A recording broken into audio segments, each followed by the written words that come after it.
Ата бабабыздын наркын, салтын сактап, Айкөл Манастын осуяттарына таянып дейт. Бизден ата бабаларыбыздын наркы менен салтында кумар ойыны бар беле. Ата бабаларыбыз кумардан пайда тапкыла деп айтты беле. Кумардын түбү чыр деп айтып келет кыргыз илгертен баштап. Кумардын түбү чыр деп. Ана биздин ата бабаларыбыздын наркы салты ушундай болгон. Акылбек мырза кайра айтып атасыз, Таиландда, Филиппинде, баланчыда 400 миллиондон пайда табат экен деп. Ошол пайда таап аткан мамлекеттерди жараткан тарабынан жазалап миллиарддаган долларга чыгашага келтирип атат. Суу басып атат.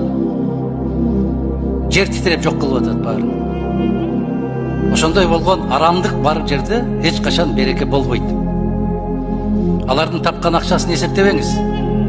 Алардын жаратылыштан тарткан чыгашасын эсептеп көрүңүз. 320 миллион ковид калдык деп атасыңар. Ал ковид калганыңарды кыргыз элинин көргөн жок. Кошто турган Өзбекстан 10 миллион доллар алды дагы, ЭВЛ чыгара турган завод чыгарып койду. Аны 20-40 эсе актады бир жылдын ичинде.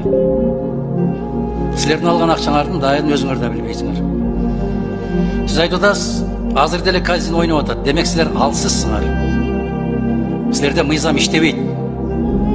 Кыргызстанда казино уруксат жок. Ушул өкмөт башчымын деп отурган киши айтып атат, казино ансыз деле ойноп атат дейт. Тыйбайсыңар ойноп атса. Экинчиден, ар бир кесилишкен көчөлөрдү караңыз. Меф, баланчы, гидрант, мидрант деп жазган рекламалардын наркотиктер ачыктан ачык сатылып атат. Муну карабайсыңар.